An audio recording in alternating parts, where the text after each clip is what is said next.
Hey, y'all. Welcome to the Convos with Anita Santiago podcast. Please like, share, subscribe, and review the podcast on all the major platforms, including Apple, Google, and Spotify.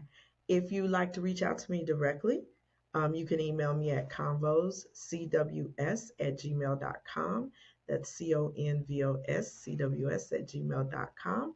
And don't forget to pop over to the website and check out all of our amazing guests. And the website is www.lifeconvos.com. So today I have a special treat for you, but need to put some caveats out there. This is a topic that you may not want to have your kids listen in on. This may be a topic that may trigger you. So we're going to be talking about funerals and death, and I just want to give everybody that fair warning. I have with me today the amazing Tanisha Taylor, and she's joining me. So, everybody, welcome, Tanisha. Say that Hello, again. everyone. Tanisha, I'm so glad you joined me today. We met actually talking out and about, and she shared some things with me that were just kind of thought provoking. And I wanted to bring that to you because I feel like we don't talk about preparation and things we need to do at end of life. Um, Especially with so many things happening with people being lost during COVID, and things going on in St. Louis, and it's a terrible tragedy when we don't think about these things until they happen. So I just kind of wanted to bring Tanisha on because I thought her conversation was extremely enlightening, and hey, I wanted her to enlighten my listeners. So before we get started, Tanisha, can you tell the listeners a little bit about yourself? Of course, I am 32 years old. I've born and raised here in St. Louis. I do have one daughter. She's 9 years old. Her name is Andrea. And currently, I'm enrolled at St. Louis Community College, Forest Park, for the funeral directing program.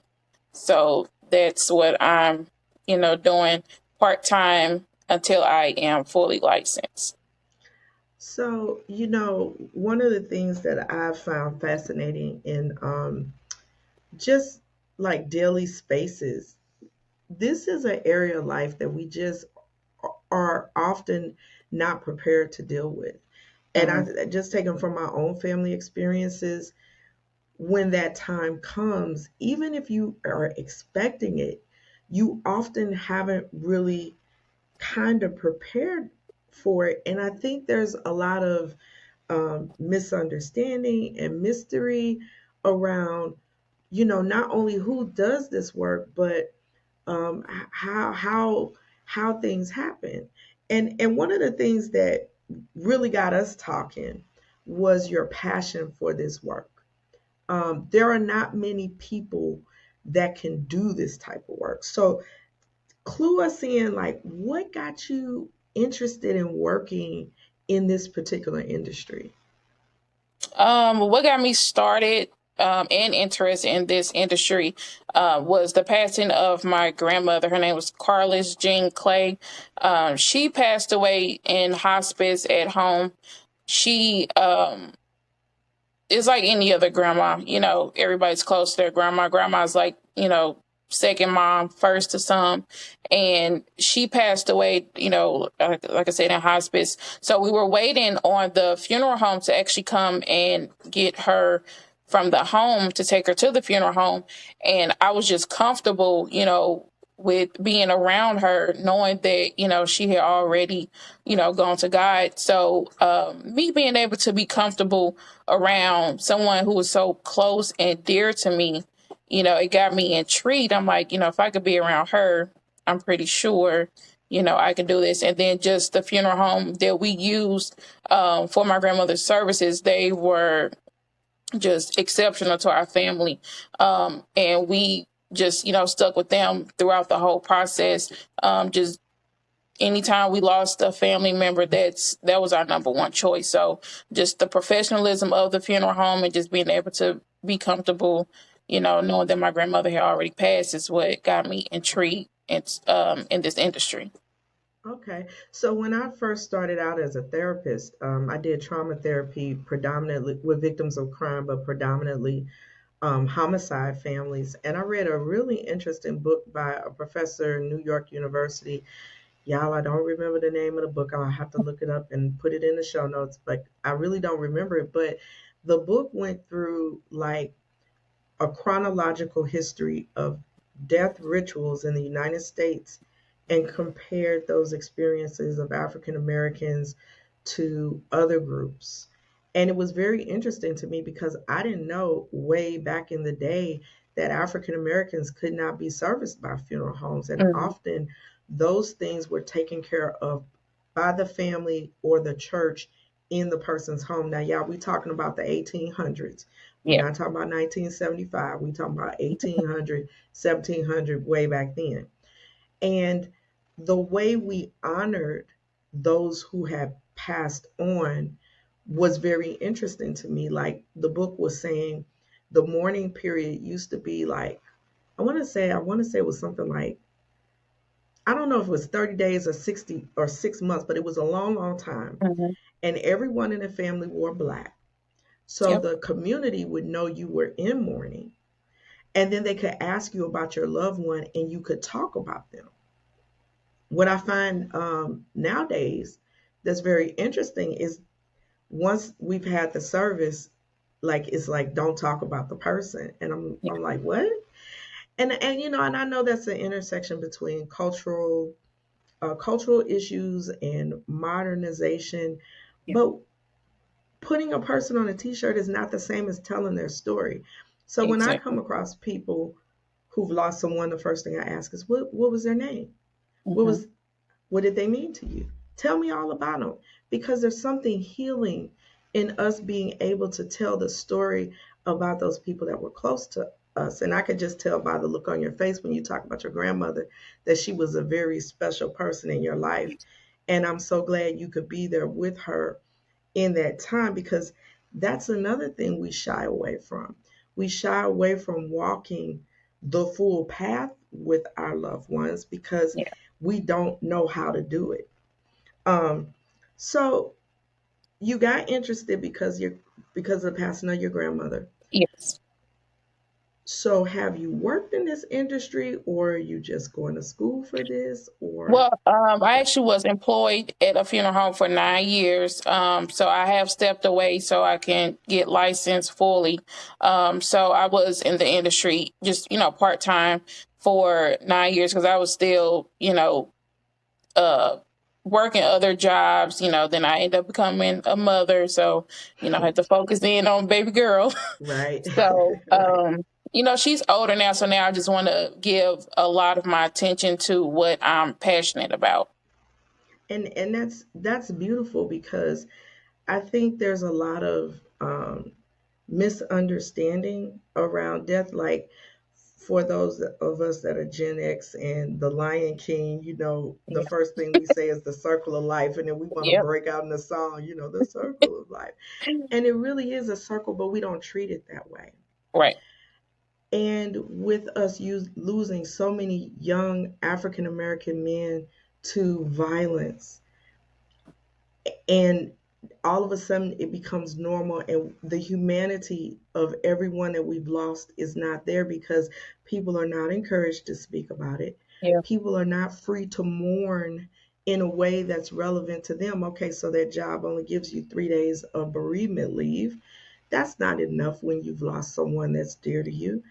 um, and if it's a questionable circumstance like violence, that doesn't mean that that family doesn't have the need to mourn in a way that's healing for them because really okay, this is my soapbox, I'm sorry, yeah, but I feel You're like a fine. lot of our hurt is because we don't honor the humanity and stuff. Like that's beyond belief. And when you and I were talking and I was just sharing some things with you, I just found that finding someone who has a real passion about this, that's a regular person like me. You know, you're not the CEO, you're not the vice president, but you're a person that wants to give back in an area that many people shy away from. So I got Yes. a big question for you. So you did Yes. this work for 9 years. What was the most, I want to ask you, what was the best part about that 9 year experience, and what was the worst part about it? I would say the best part for me personally is just meeting the different families, because you're with them at a very vulnerable moment. So they kind of just, fall into your arms. They're dependent on you to create this experience for them. So the Mhm. best part for me is just meeting the different families. I've even helped service families, and I still keep in contact with them, to this day. And their loved one has passed on maybe 5, 6 years ago. So just being able to be there for somebody and help them in this moment, of them losing someone close to them is the best part. The part that wasn't so good to me personally, because I'm a mother, is when we would get, smaller children. It was always, hard, especially depending on the way they could have passed. That was, a hard part as well. I can only imagine that being so tough. Why do you think, or do you even think this? Or I don't even know how to word it because it's like so so much to unpack here. But why do you think we generally shy away or um, from talking about this topic, or even within our families? I know in my family, like, death is this thing that if you weren't in the know when it happened, you might not find out for a while because nobody's talking about it. And after the Hmm. funeral's done, it's like we never say their name again. And why Yeah. why do you think we do that?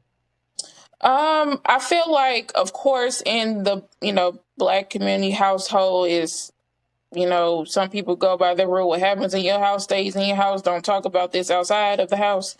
Or, if you're one of those families that's superstitious, you don't want to speak, death, Mhm. so we don't want to talk about it, but it's something that we have to talk about, especially now since it's happening so much and in the blink of an eye.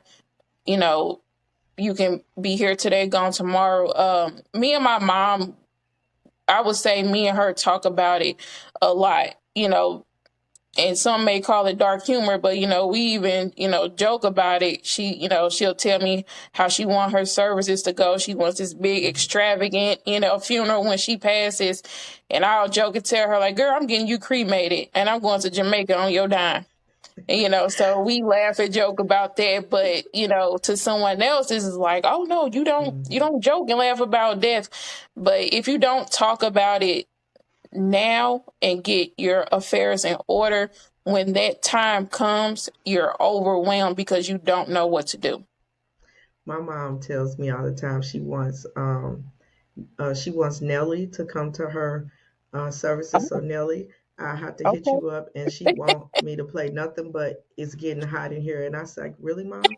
And she said, it doesn't matter that I'm in a wheelchair. I want you to rock the joint.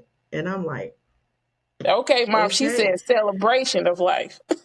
right. And why did that make me feel weird? I'm like, who does that, mom? Why would you do that? Like, but I think because we've been conditioned To be um, sad. to be sad. And I've even watched African funeral services on YouTube, and it is a joyous Yeah. celebration. It's not as, it's not as gloomy. If Hmm. I can say, it's not as gloomy.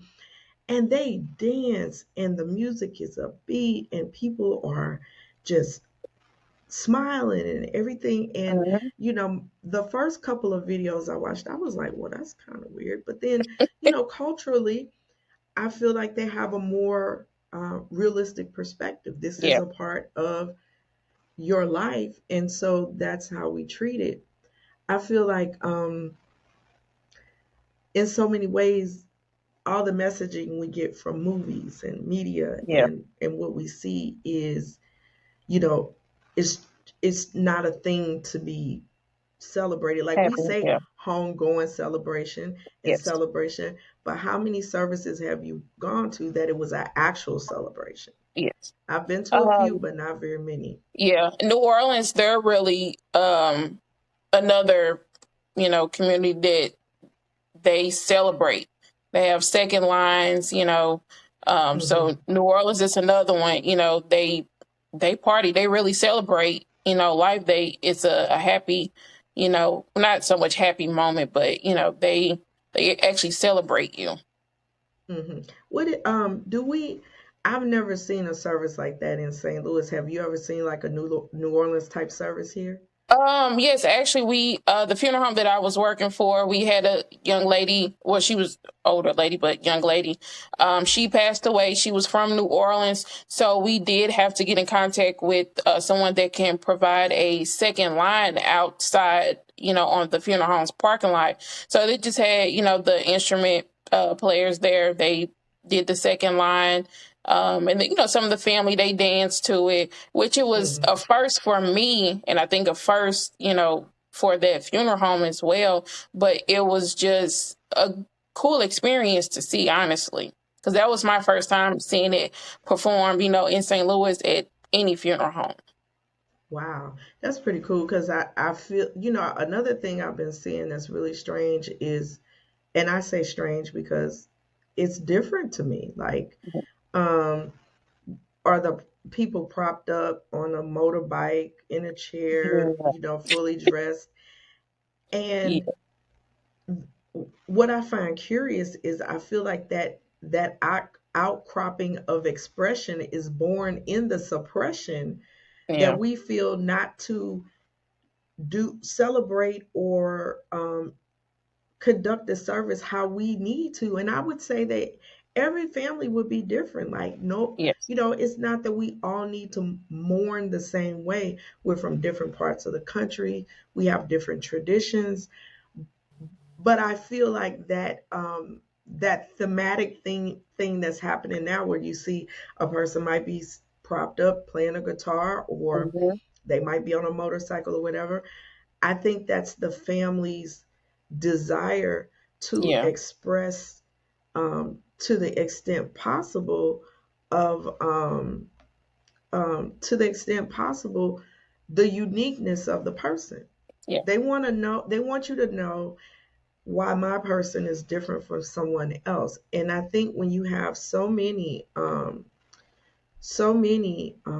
tragedies happening, we get desensitized. Look at the yep, movies. I remember, I ain't telling y'all my age, but when I was little, they didn't show blood and stuff in the movies. yeah, It was implied that they wouldn't show anyone getting hit, kicked, yeah, um, none of that. And now it's over the top to me. yes, And I feel like, so when we hear someone has suffered, unfortunately, from, gun violence or this or that, we've watched so many Terminator movies that it's just like, well, dad, you know, and and the desensitization of just what we feel about life and death.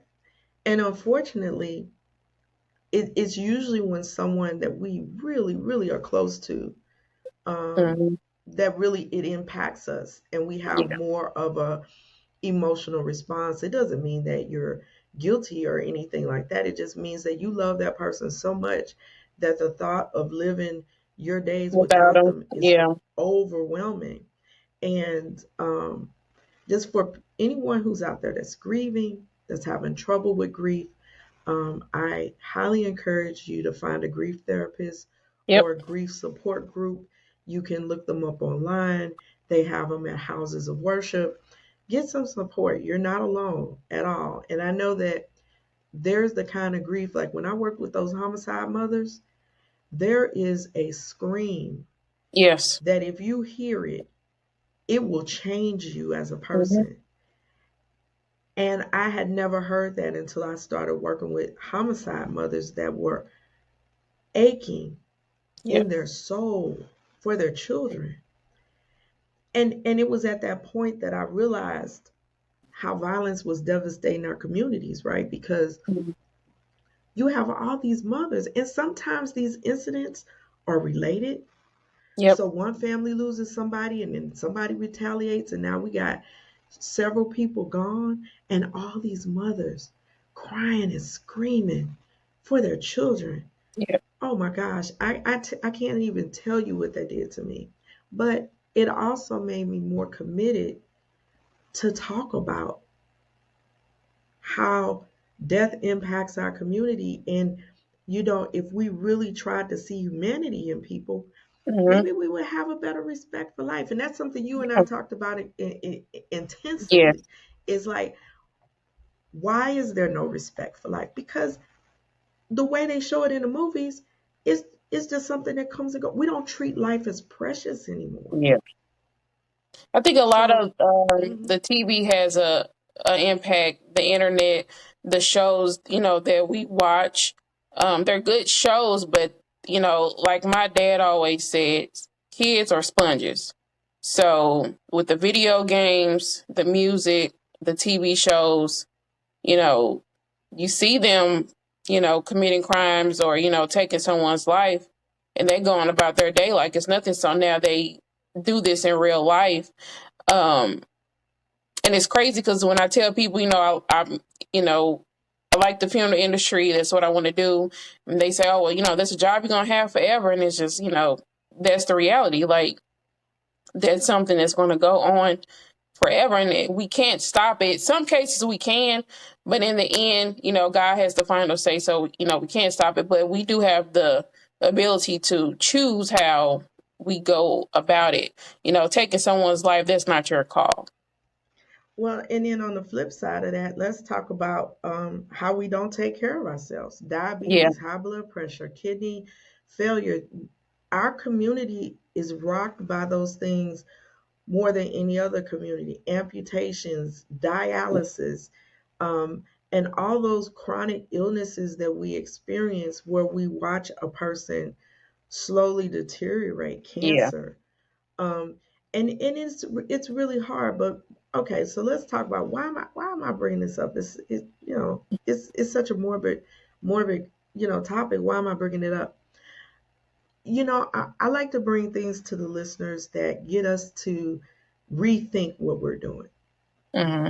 And I think that we need to really, really get sensitive to the Yeah. fact that this is a part of life, and we really do truly treat life as precious. We celebrate it, we embrace it, and when that person is gone, we can see the contribution that they made to our family Hmm. and to the community, and let's walk in that. And I wonder if that would change anything. What do you think? I feel like it can, it just, I feel like if we talked about it more and it becomes, comfortable for people, I feel like it will eventually just change everyone's outlook. Would you encourage anyone to go into this field, like for a profession? Um, yes, but you have to have sympathy and empathy for people.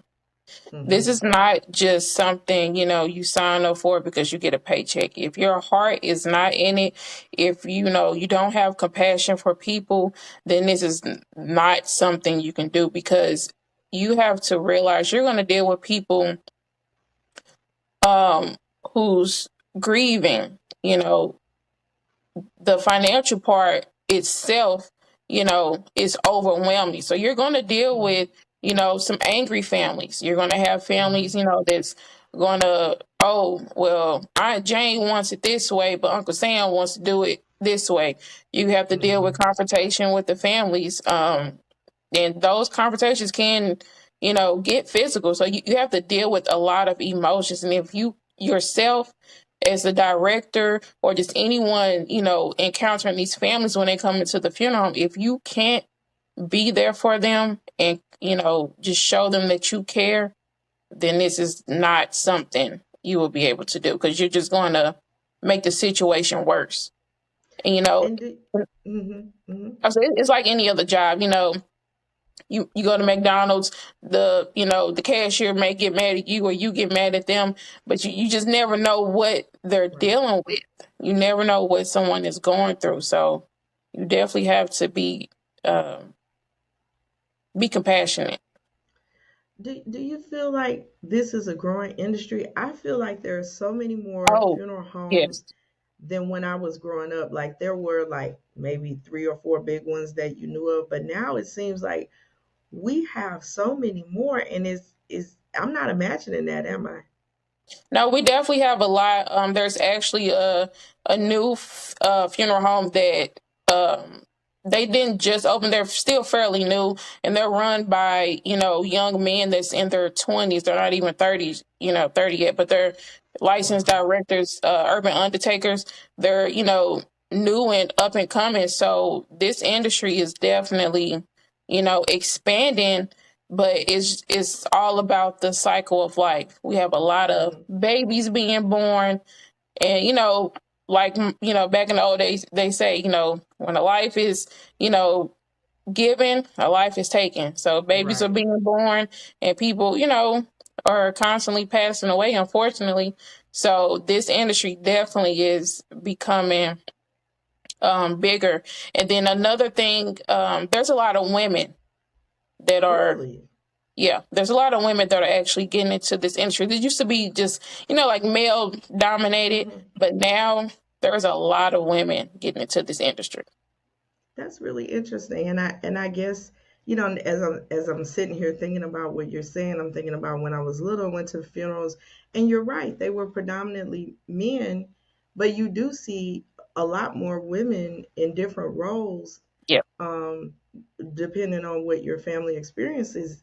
And that's really good because we know that women bring something great to the table. But Right. it's good to know that the industry is inclusive and Yeah. that there's opportunities for people who want to serve and help. Yes. And I actually feel like this is one of those areas where service is everything. Like you said, you have to Hmm. have empathy and sympathy for families, but you're serving in a way that I think it's just hard to put into words because what you're doing is you're walking a family through one of the hardest things Yep. that they experience, and they're actually leaning on you, and you're walking with them, and you're encouraging them, and you're comforting them. That's a level of service that that's really extensive, and I'm so glad that we have people out there Yes. that that are doing that type of work, that are Yes. serving the communities, because for African American communities that have typically been underserved, to know that we have culturally competent services available, but that would be for any group that's in the United States. The United States is a group of immigrants with all different kind of traditions and Yep. needs, and so to know that groups can find the type of competent services that they need is also very encouraging. You said something earlier in this episode. I want to go back to it about the talks that you have with your mom. Hmm. I think one of the best things we can do is be prepared. Yes. Be prepared. Um, my early two of my earliest episodes was with Kelly Holland, that we did financial literacy, Yes. and we Hmm. talked about life insurance, for the regular person. Like, I'm Yes. out here hustling, how do I pay for it? So go back if you want to check those episodes out, because we talked about some real world, how do Yeah. I afford life insurance, real talk. Get life insurance on your kids. Get prepared, because we just don't know. And the worst thing in the world is for something to happen and we have to do a GoFundMe because nobody Yes. was prepared. I think another thing is, we typically don't own a lot of things. I'm not Right. saying, I know some of y'all out there balling, but it's not me. Uh, For but me. get a book, write down everything. Yeah. Write down what you want for your services. Write down, if you don't want your family to waste money on doing a service and you want to be cremated, put it in writing. Yep. put what goes to who, what goes to whom. Yeah, you can do a will, but typically wills are reserved. People get those done when you have a lot of like um, heirlooms and things that you're passing Yes. down.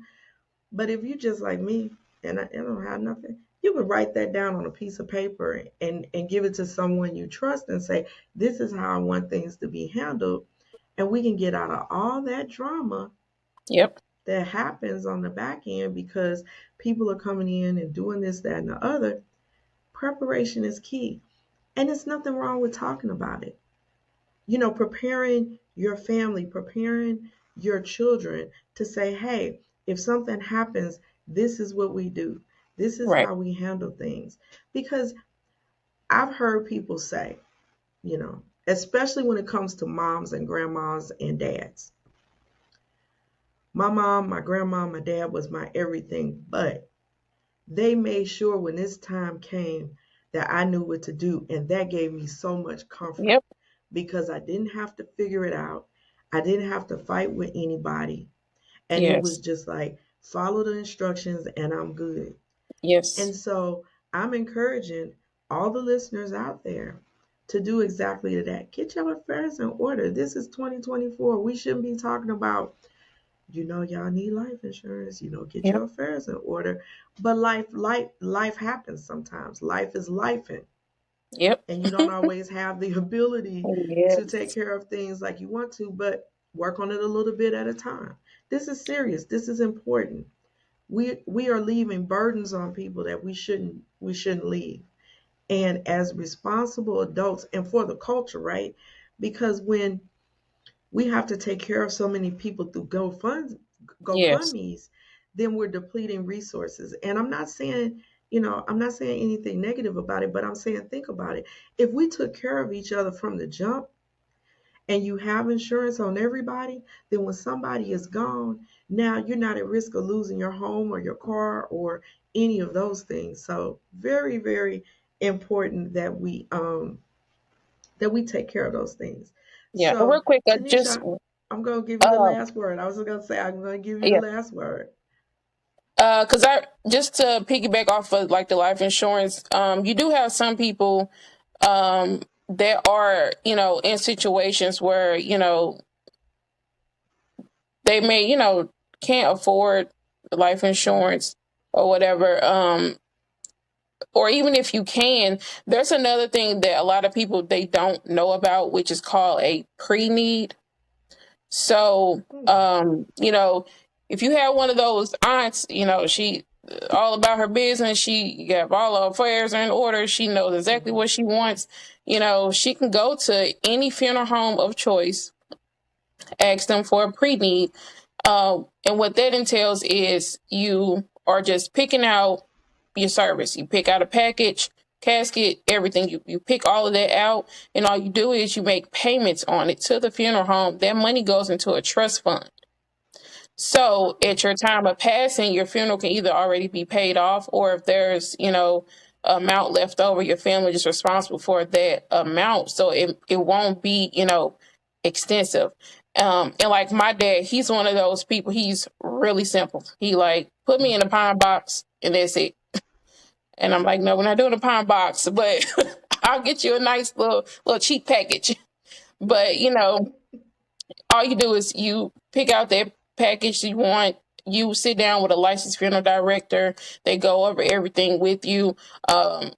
In the event that their prices do raise, because it's just like any other business, prices go up. You have to keep up with the economy.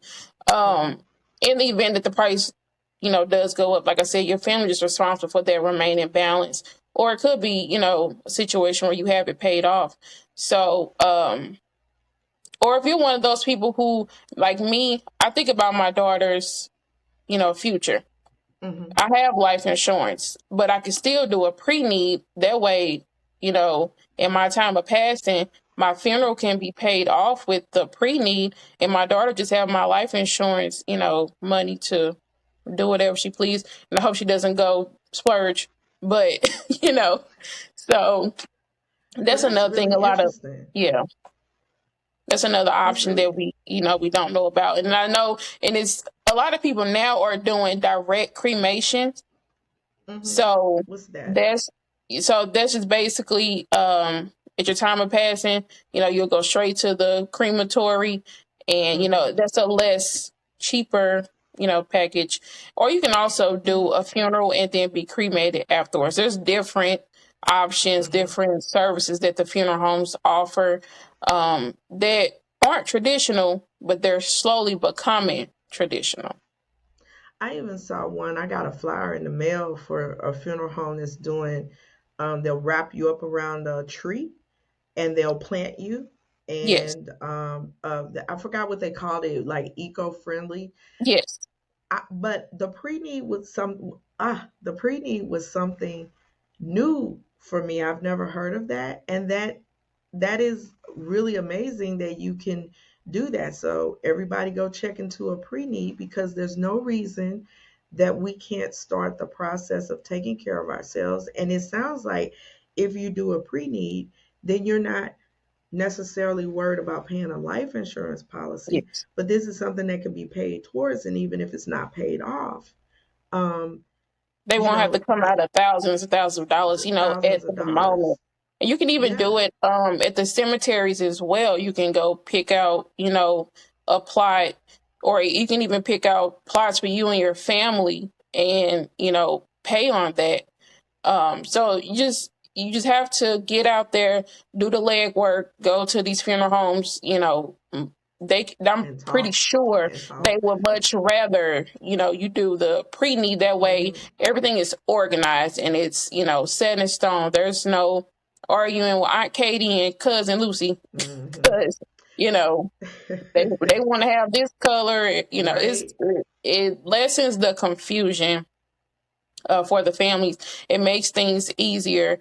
My daughter, her dad, his grandmother actually, she got plots for her son, and my daughter's father, but his mom ended up passing, so he gave his plot to his mom, but it was already paid, so Wow. there was nothing extra, except for just, confirming paperwork, of course, but there was Hmm. nothing extra that had to be done. So you can eliminate that stress by Hmm. getting on top of it now. And then also, if you're like my mom, when I say all she worries about is her finances, you know, you can get Right. that pre-need, be responsible for your own Hmm. service Yeah. and get it paid. If you want to pay more than the minimum amount, you can. Or if you have the money, you can just pay it all off and it'll be taken care of. Okay, listeners. So your call to action is get your notebook together, get your life insurance or your pre-need together at the funeral home and the cemetery, because the land is different. Learn Yes. about the different services that are available, what might work for you. Put it in writing. Let your family know. We're going to end it right here with the wonderful Miss Tanisha Taylor. Thank you for listening in to the Convos with Anita Santiago podcast. Don't forget to like, subscribe, share, and review the podcast on all the major podcast platforms. Pop over to the website, lifeconvos.com, and keep tuning in and happy listening.